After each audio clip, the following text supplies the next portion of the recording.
guys, what's going on? Go Figure Podcast and Show. We are live with episode 2. Leo Cannell here with my man, Ty Talbot. And we've got a bonus guest who's going to be making special appearances, Mr. Ben Argyle in the house.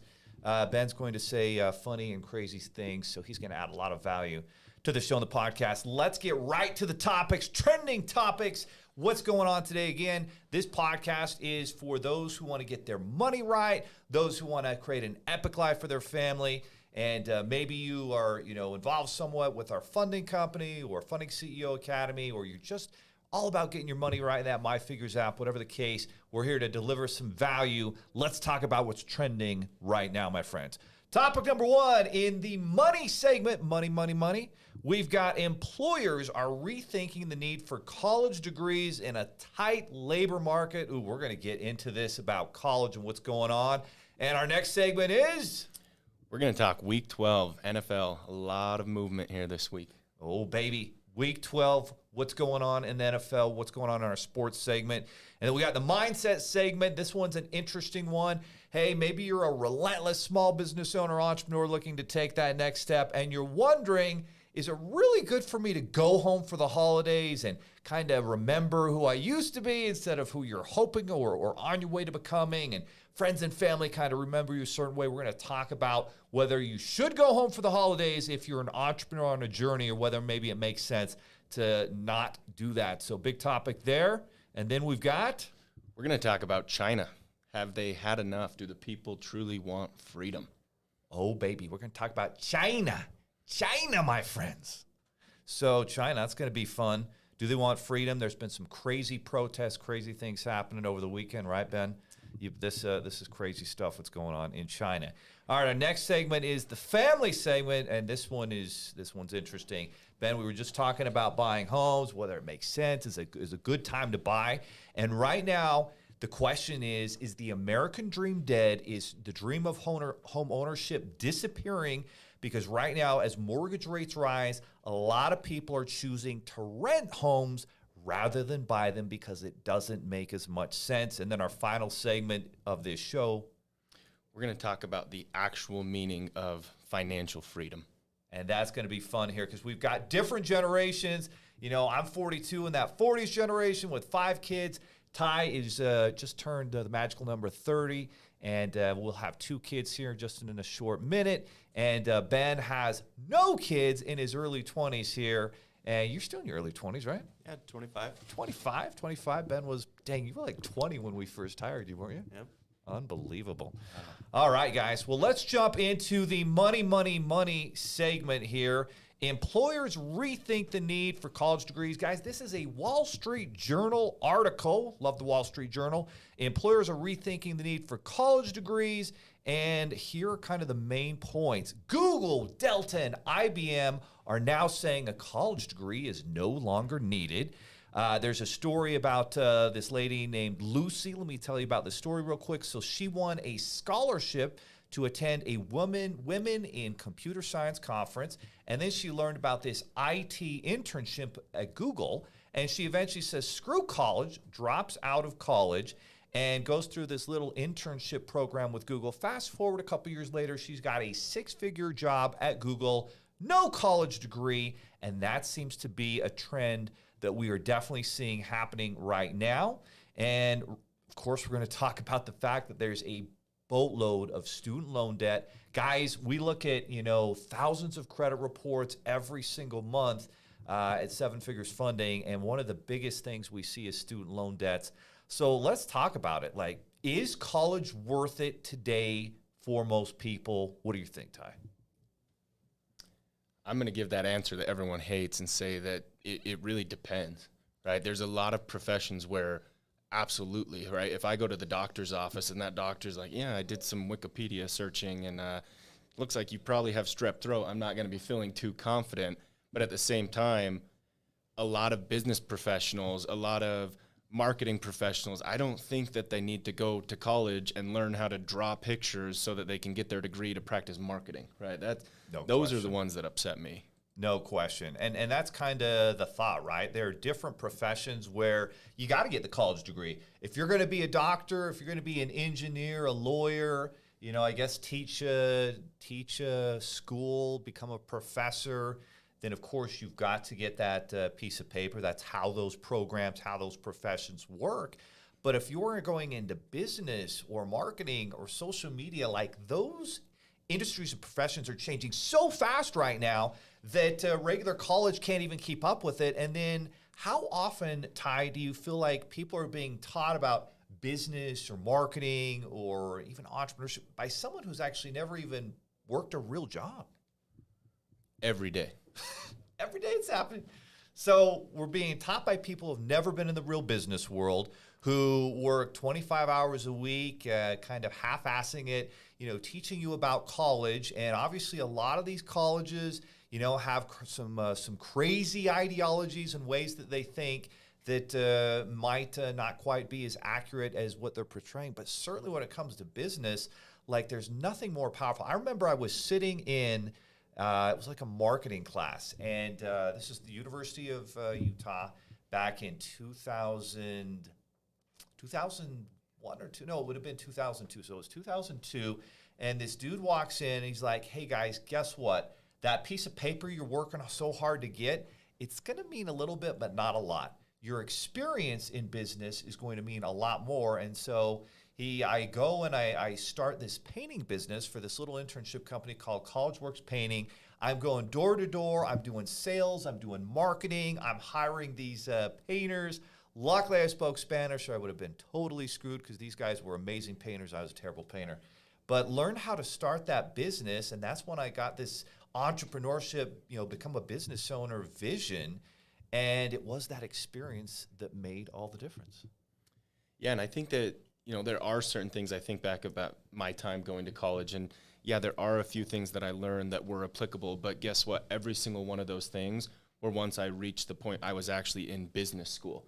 Right, and so I think there is definitely a time for college and definitely an advantage of going and learning, but why on earth is someone that's about to embark on 10 years of college to become a doctor, why are we making them take these art classes and these history classes that they already took in high school, right? If they want to learn about that, go learn about that, but get to the point and let them start to learn what they actually need to know to practice their profession. No question. I mean, the school system just seems to be broken. Like, look at high school. My daughter's learning calculus and all these crazy things that are requirements for her to graduate, and she's never going to work in any of those things. That's not her strength. That's not her passion. She has zero desire. All of those things, like we have this thing called, a calculator and Google and the internet that don't do that for us. Like, Ben, what do you think, man? How valuable is school? You've gone from where you were to now, getting to the point where you're earning six figures in your 20s. You've been buying some pretty cool things, hopefully learning some good money skills. But how valuable has, your schooling been versus the actual real experience you've got in working in a business? I think a big part of it is how you're brought up too. I grew up in a family where no one went to college, but most everybody was successful.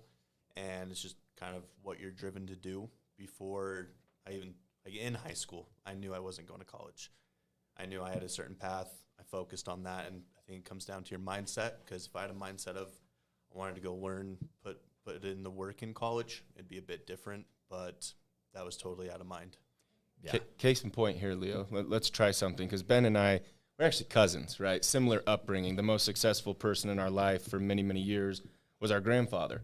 He, I think maybe he finished high school, but he was the very first buy here, pay here car dealership in all of Utah. But to talk about education, Ben, knowing that we both went to the same school, can you tell me pi? What is pi?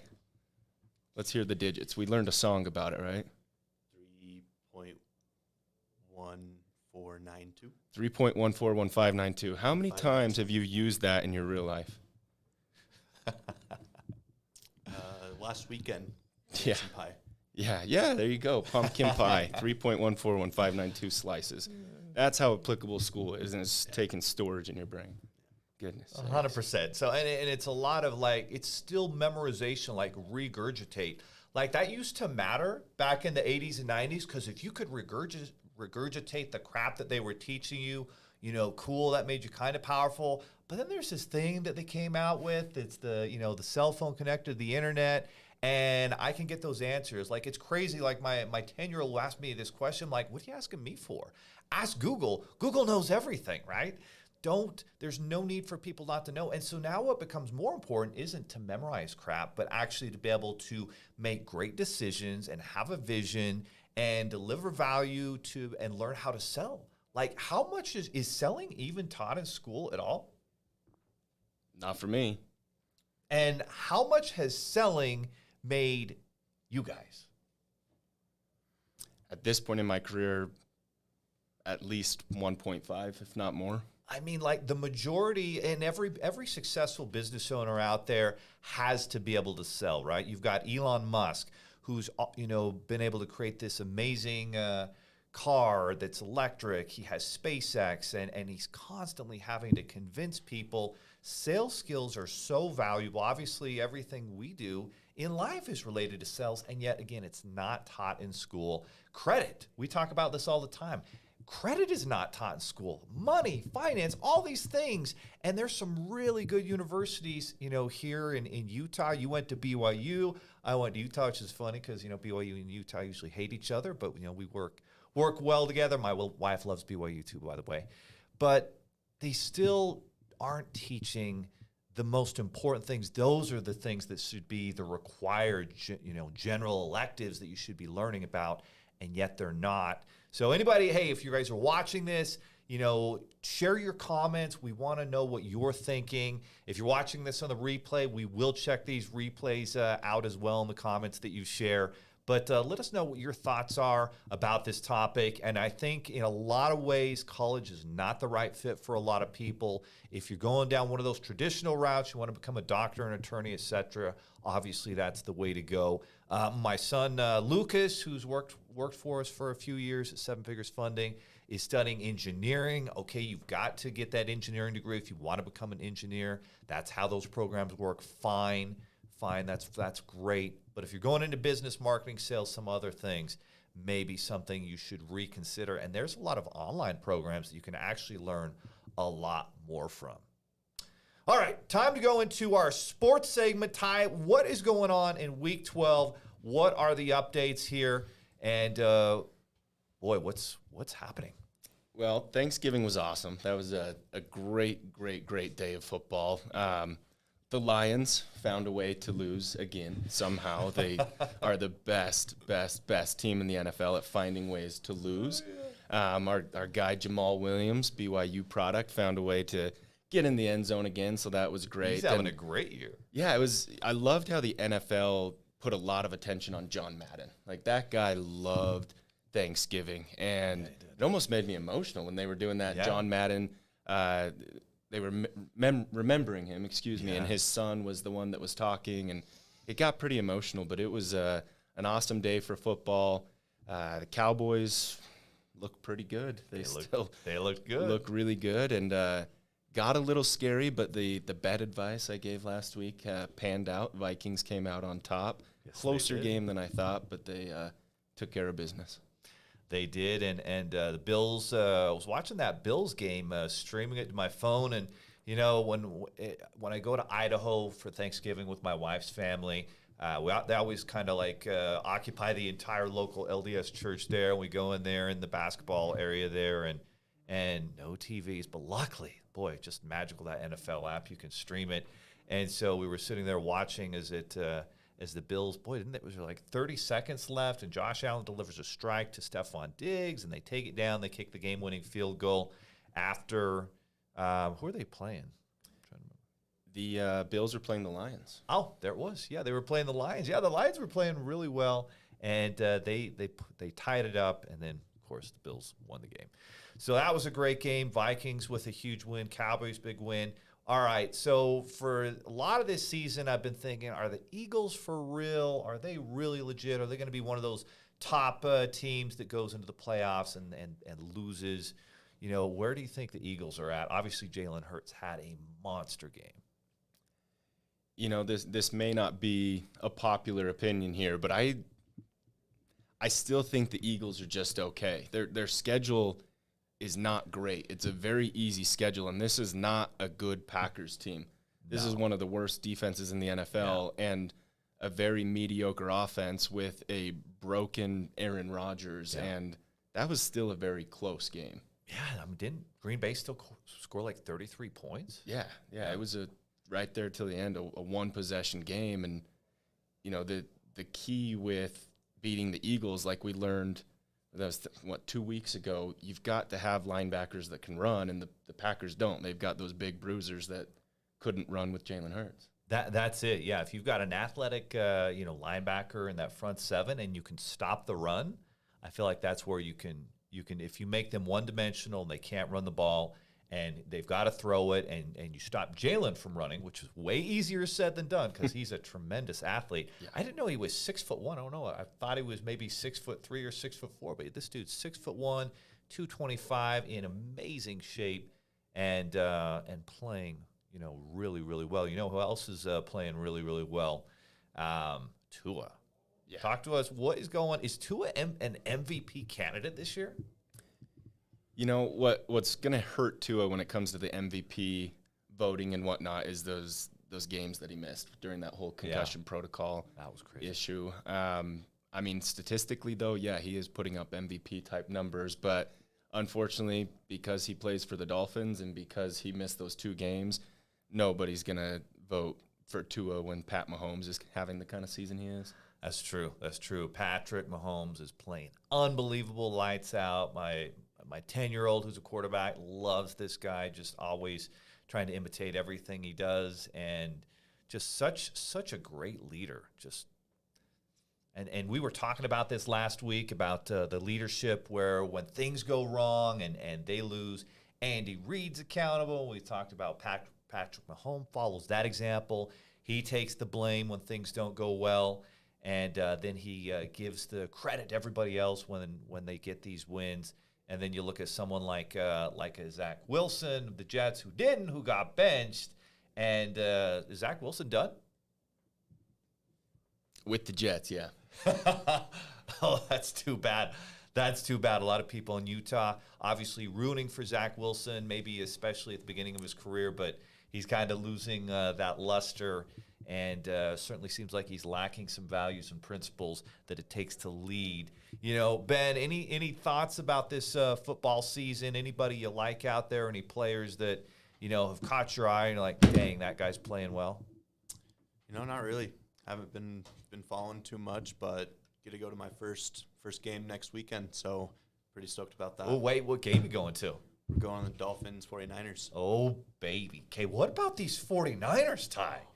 I think that's a team that I think is very dangerous. And if they get into the playoffs and I see the Eagles play the 49ers, I'm taking the 49ers all day and twice on Sunday, by the way. Yeah, that's we're going to find out next week how real they are. I think we've proven the Dolphins are for real.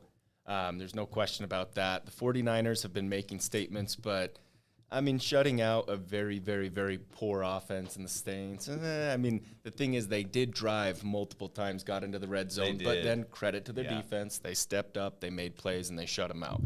Shutting anyone out in the NFL is pretty remarkable. But, I mean, they're But their offense scary. seems inconsistent a little bit, though, too. Yeah, they are. They are. It's going to come down to one of the best offenses versus one of the best defenses, and it's going to be an exciting game. And Leo, I made a promise to my boy Scott that I would publicly apologize. The Patriots are a little better than I thought. Mac Jones is playing a little better than I anticipated. Bill's still one of the greatest coaches, not just all time, but currently in the NFL. They still lost, so I was right, but they put up a better fight than I anticipated. Yeah, they did. They played the Vikings pretty tough there, and they were able to move the ball, but ultimately the Vikings got the win, and boy, they do look tough, but you do kind of wonder about the Vikings defense. I mean, giving up a lot of points to a Patriots team that's really – is their offense that good? Do they have that kind of start? No, they don't. Not in my opinion. So who would you if you're going to do your top 5 teams, I think this is what we do every week, What are the top 5 teams right now in the NFL, if you had to rank them? In this order, I would go Chiefs. Number 1? Yep. Okay. They're the best team. Yep. I would go Dolphins, number 2. Okay. I would go Cowboys, number 3. Yeah. Eagles, number 4. Okay. And the Bills, number 5. Okay. That makes sense. Maybe the Vikings down there at 6 or something? Yep, okay. exactly right. That seems very accurate to me. So, guys, that's where we're at with the sports segment. Anything else as we transition from the sports segment? Last thing I'll add is I know USA is playing right now in the World Cup, and it's win or go home. Now, no I more of haven't these heard ties. anybody screaming. Our team's across the wall here, and the flat screen's up there. I haven't heard anyone screaming, so I'm guessing we're probably looking at a 0-0 game. Yeah. John, you got the score for us? What are we seeing out there? We 0-0 still? If I know soccer, it's 0-0. Oh, baby. And they're going to tie. Wait, it's 0-0. Oh, yeah. 0-0. 0-0, guys. 0-0. Just a little update for you right there with the game. All right, let's move on to our mindset segment. Ben, you were talking about mindset. The way you think determines who you become, who you are, what you do. Change the way you think, change your life. So I was watching this interesting video. A guy I've been watching a lot lately is Alex Hormozi. He built this 9-figure, $100 million business. He has this book out called Building $100 Million Offers. He started this company called Gym Launch, where he taught gym owners how to build their business up. And I was going through, and I've been just doing a deep dive, learning everything I can. It's kind of what I do. I like find someone to follow. Obviously, love Patrick Bet-David, follow a lot with him. But I've been following a lot and watching, learning from Alex Hormozi. And he had this video come out right before Thanksgiving that said, why I don't go home for the holidays. And I thought, wow, that's interesting. I wonder why. Because sometimes, you go home and you see old friends and old family members, and they kind of look at you for who you used to be, for the things you used to do. Oh, he does this crazy stuff. Let me give you an example. So in Beaver, where I'm from, and Beaver is a big metropolis down there in southern Utah, 3,000 people, maybe up to 3,200 now, and great community, great people there, good values and principles, good, I actually enjoyed growing up there. We had great friends, and I've had friends that have gone, across the world, a lot of friends in the medical industry. My best friend there, his dad was the town doctor, and he's been a doctor in the Army, serving the armed forces. He lives in Germany with his wife and their 3 daughters, but great people. That said, though, when you get together with old friends and family, sometimes, you're together with people that, if you didn't have the same blood, you might not even ever hang out, to be honest. And so he talked about he would go there and people would look at him like, oh, Alex, yeah, you're like this. You always do this. Or, you're the guy who, is just losing his mind at a party and you're hammered all the time. And he looks at him, he's like, I haven't drank in a year. I've been sober. Don't even put me in that category. Don't even look at me like that. So people speak into existence like you're this, you're in this box, you're this type of person.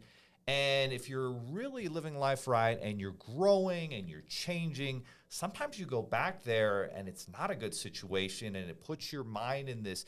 So that's what he was talking about. And for him, he feels like it takes him a week to return back to being his old self. And like he'll stop someone. Someone will say, oh, you're this, your business is like this, or you're this type of person. He'll stop and say, no, I'm not that person. I haven't done that in 8 years. I'm never going to do it again. And so he'll stop them and say, that's not me. That's not how I live. Like, what do you guys think about this? What are the pros and cons? And how do you deal with family? Is this a good idea if you're a small business owner? Is it the bad idea? Is it case by case? Depends. What do you think? I absolutely think it's case by case type of scenario, because I think for a lot of people, remembering where they came from is just as therapeutic. Seeing how far they've climbed out of the hole, or going back and remembering their why, right? For me, I go home, I see my family, I see my friends, and it's refreshing. I'm rejuvenated. I remember my why.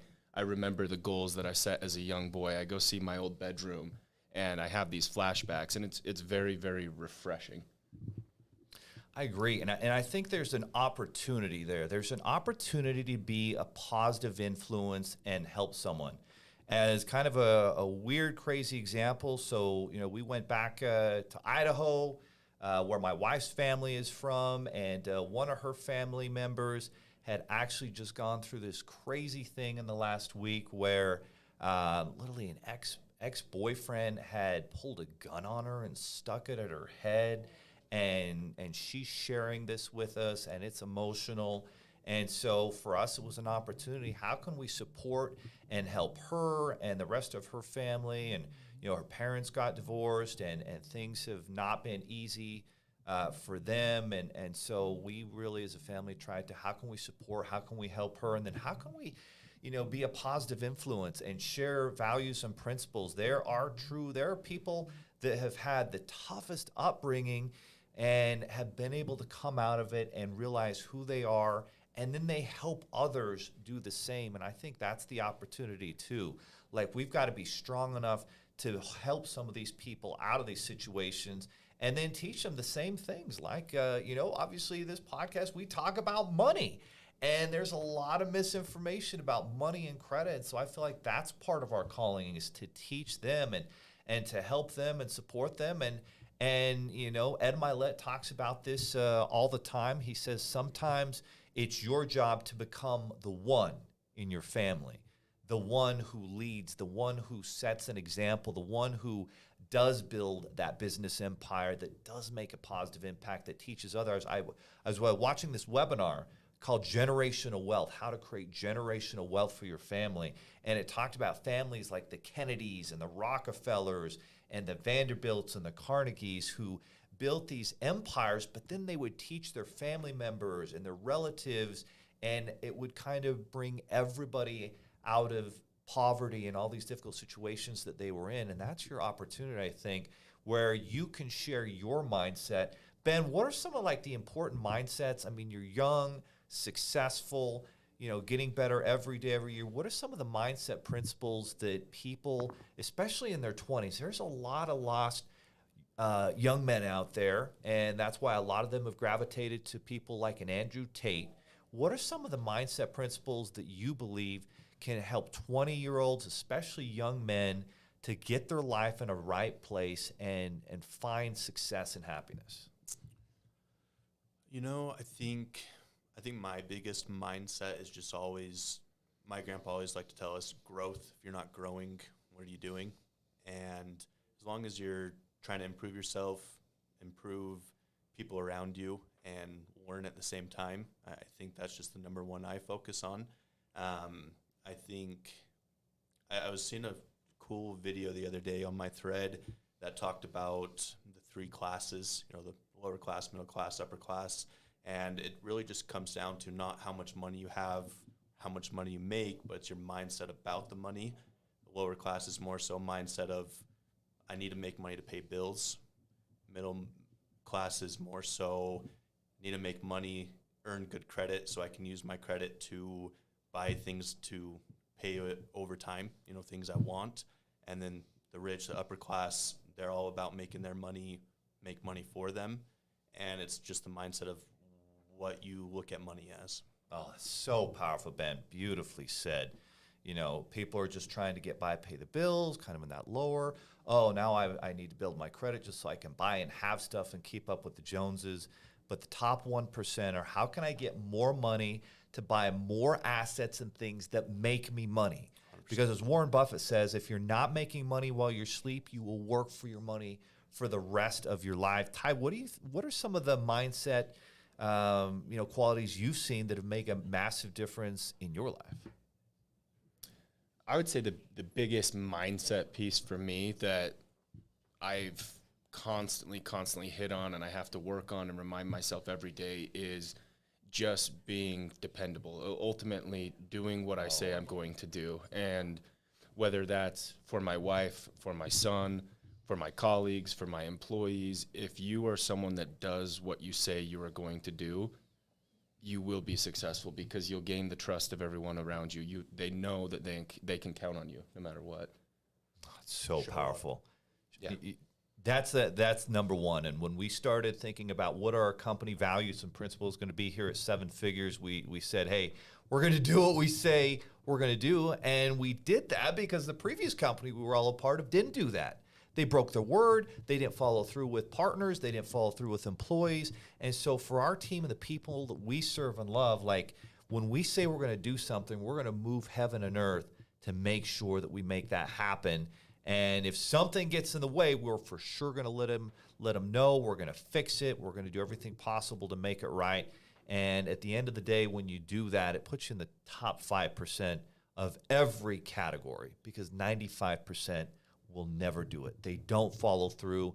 They don't keep their word. They don't do what they say they're going to do. And the reputation suffers. And those are the companies that have the 2.3 stars or the 3.3 star reviews because they don't follow through. And it starts from the top, and then you've got to make sure everybody else is accountable to doing it as well. Well, speaking of accountability, as we move from the mindset segment to the politics segment, and this one's kind of a little bit about world politics and interesting. I always keep an eye on China as much as a lot of people in the U.S. talk about, Russia. We've got to really be concerned about Russia. I still believe the fact of the matter is Russia's economy is like the 10th or 11th largest economy in the world, about the same size as France. And while, yes, they've got a lot of weapons and whatnot, they don't have the capability that the second largest economy in the world does, which is China. And over the weekend, here's the article that came out about China. And this is kind of crazy, this article that came out. This is a Wall Street Journal article, and the article says Chinese protests put Xi Jinping, the Chinese president or emperor, whatever he is, in a bind. And so here's what it says. President Xi Jinping faces a difficult choice between loosening China's zero-tolerance COVID-19 policy or doubling down on restrictions that have locked down neighborhoods and stifled the country's economy over the past 3 years. So this is crazy. So basically over the last 3 years, even though a lot of the world has kind of moved on from the pandemic and learned to live with it and gotten vaccines out and tried to help people out, et cetera, China is still kind of living this zero COVID policy. And so that means they shut everything down. And here's what's crazy. This last week, there was this Chinese apartment in the city, and they basically locked everybody in, literally locked all their doors. You can't leave your apartment. And the apartment has a fire, and these people are stuck in there, and 10 people die, including some young 3-year-old kid. And this is what's happening. And so the people of China have kind of decided, hey, enough is enough. We need more freedom. We've got to be free to work and take care of our family. And so they are actually protesting. And it's so dangerous to go out and protest. You go protest and the authorities get you, you may never come back. You may disappear permanently. And that's what happens when you live in a government like that. According to this article and according to some of the so-called experts out there who study China a lot, they're saying that it's really difficult for the people right now. And here's what's crazy. So we've all been watching the World Cup, and as soon as this podcast is over, we're going to go watch the end of the U.S.-Iran game. But right now, China and its people were watching the World Cup over the last week, and they're like, wait a second. People are at this game. They're not wearing masks. They don't seem to be worried. Why are we shut down and locked in our apartments, and we can't do anything, and they can't take care of their families? And then they've had issues apparently with the housing market, where they put all this money up to housing into this Evergrande company, and they didn't actually build their houses for them. So what do you guys think? Like, what would it be like to live and not have the freedom? And how much do we take our freedoms for granted here in the U.S.? Yeah, it'd be scary. I think that's the initial word and thought that comes to my mind is a constant fear you're living in. And, there are some things that maybe we don't love about what's going on with our government or our economy or our freedoms per se. But at the end of the day, you look at the second biggest economy in the world and you realize how free we actually are. And it's just scary to see that people are still in 2022 living like that. It's scary. crazy. Ben, what would it be like for you if you're like locked in an apartment, you can't go out and work, you can't take care of it, you can't do anything? 3 years later, like, what would you be willing to do at that point, do you think? I think I'd just be pissed off Yeah. and be very, very mad. Yeah, 100%. Mad enough to where enough is enough, and these people are stepping up and they're protesting. In fact, according to what this article says and other experts about China, it's been over 30 years since there's been protests like these.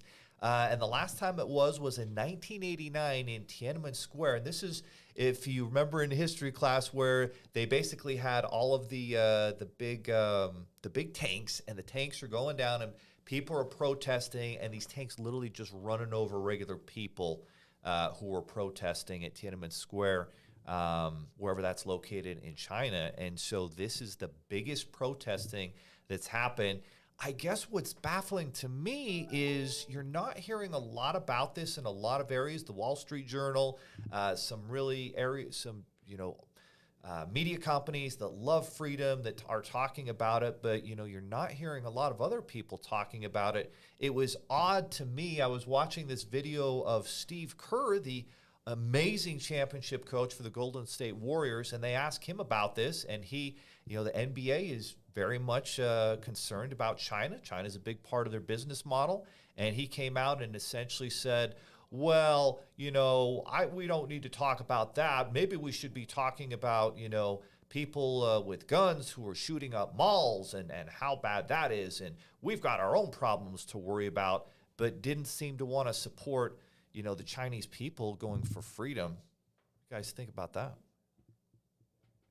Just based on some past comments from Steve Kerr, it's not all that surprising, to tell you the truth. It's disappointing, but not surprising is what I think. And, it's kind of a scary dilemma as a father to a 1.5-year-old son and about to have another son born in the next week or two. I try and think about how I would act, and sadly, out of fear, I probably would just comply and sit at home because I feel like I have to be there for my boys. But if you're that 25-year-old with no family, do you hit the streets and do you start actually letting your voice be heard? I don't know. It's a scary. It's tough. And then the other thing I think about was we've got this ongoing war in Ukraine, and there's a possibility of nuclear weapons. I started thinking, I've got, all my boys are young. But what if there turns into a World War III and they have to go fight? And then you've got China and Taiwan. What if there's a war there? I mean, those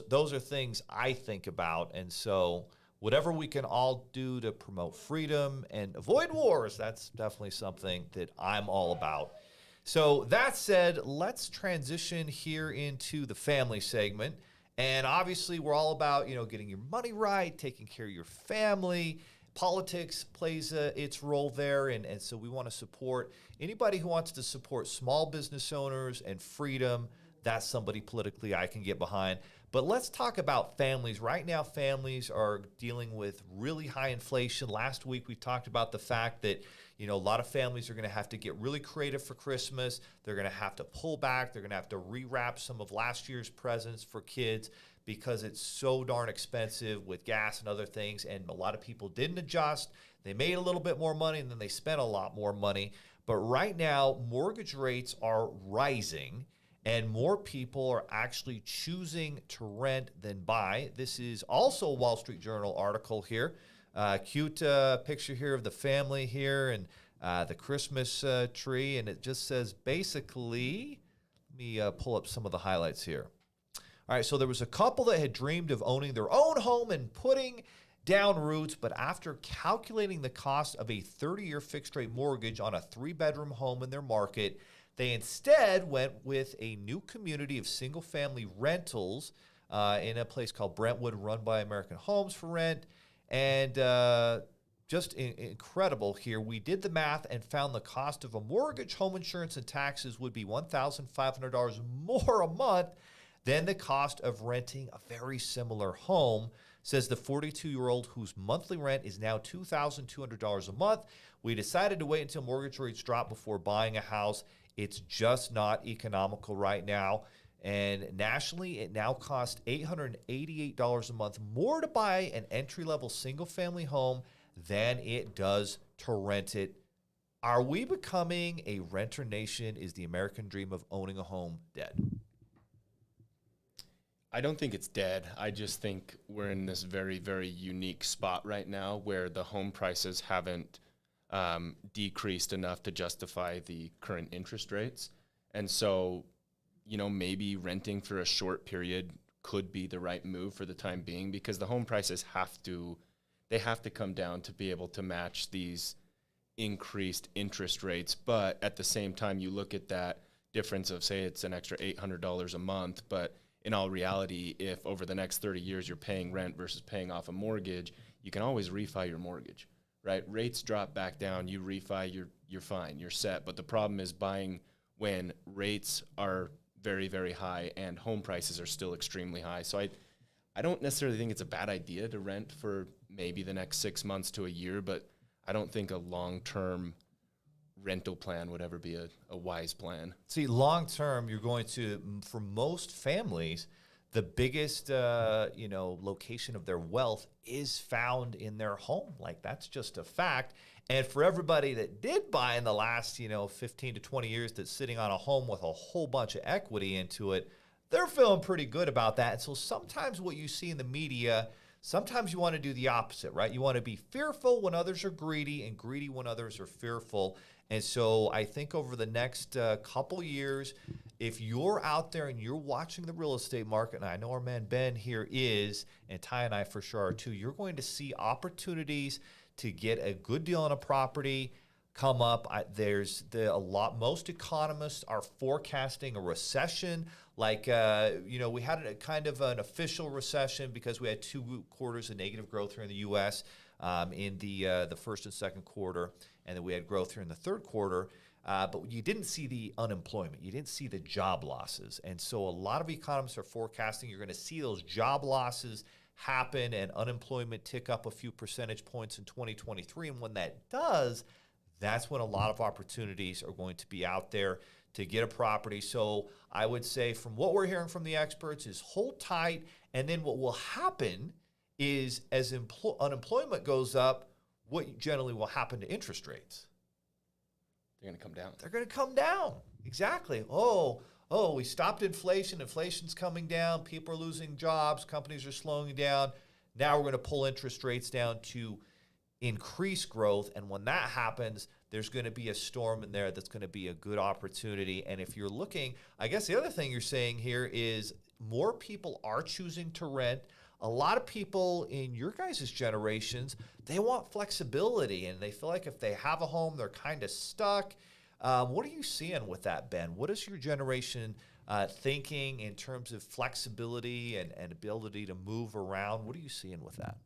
I think that's a big part, being tied down to one place. It's not always great, but it definitely can be. I think a lot of us also feel like we may have missed the boat on a lot of opportunities and want to see that boat sail by again. But at the same time, it's always a good time. You gotta jump on it. But I think it comes down to your return on a lot of that situation too. If you're having to pay an extra $800,000 for a home where you could put that other money elsewhere to make a faster return, because mortgages, homes are always going to make a return, but it just depends how fast you need it to happen. I think that's a big part, just what your goals are on your returns. Let's talk about real estate strategies real quick here. We've got a few minutes here before we finish up and talk about our final topic of financial freedom and what that means to each of us. But when it comes to real estate, the mistake people made, and this is a mistake I made, is you're young, you can finally buy that home. We were just kind of talking about this, Ben, and you're like, I'm going to buy the nicest home I can. I'm going to be house poor, and that's going to be awesome, but I'll have this beautiful home. And that's not what you want to do. What you want to do is you want to buy a very affordable home that you can eventually rent out, pay that mortgage down, watch that property value go up, have the tax benefits of writing off that interest and depreciating that property on your taxes, and add more of those to your portfolio. That's what you want. You want homes that you can rent out, apartments, condos that you can rent out. Airbnb properties in great locations that you can earn tremendous income from. That's where it's at, because then when times like these happen, everybody who is out there trying to do, oh, I'm a flipper, well, they're getting flipped. They're getting flipped right now because they can't sell that flip. Rates went up, the value went down, but everybody who has rental properties are like, I'm chilling.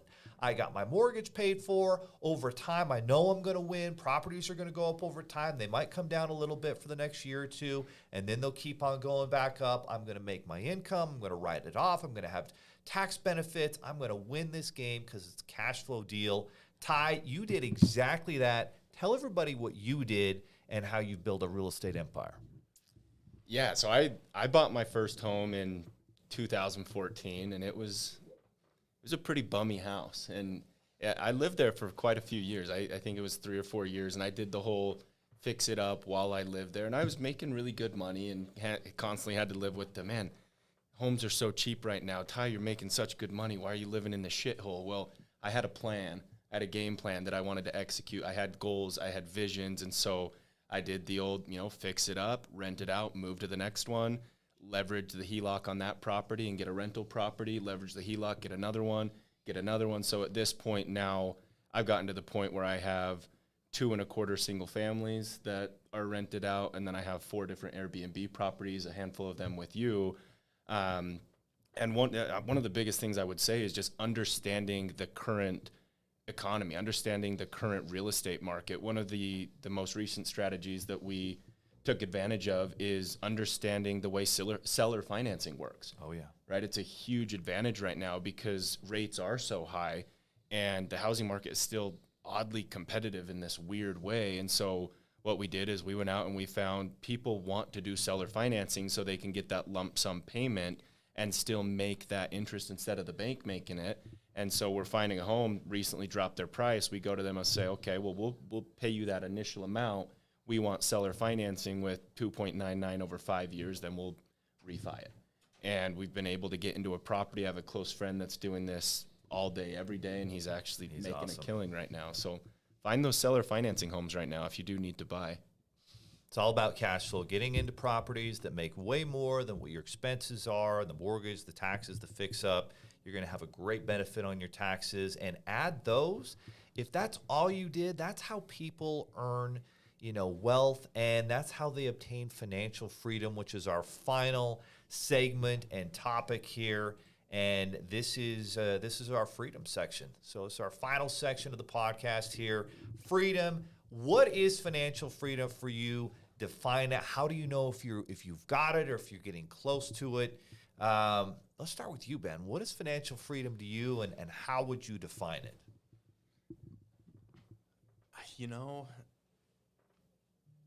I think when you're to the point where you're not worried about next month's mortgage payment, car payment, I think that's a big part of it. When your money's making money for you, and you're able to help others and give back, I think that gets to the point where you can be free. Amen. I like that. That's a level of financial freedom, because most people in this country are living paycheck to paycheck. I'm not sure if it's 60 or 70%, but it is over 50% are living paycheck to paycheck. They don't have much in the way of savings, and if they go through a tough spot, like, they're going to be in a tough spot. And so first it starts with, spending less than you earn, staying within your means, and then getting that savings going and eliminating bad debt and hopefully having good debt. Good debt is stuff. We talk about this every day. It's Seven Figures Funding. Good debt makes you money, right?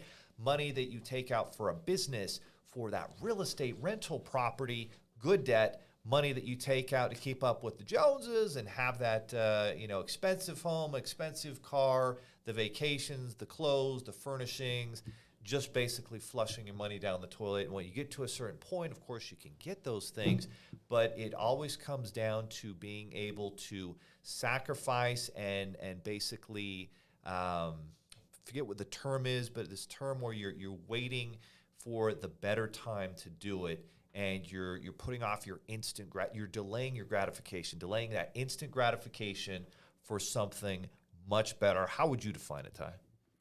Yeah, one of my favorite quotes, I think it's P.T. Barnum, is that right? Yeah.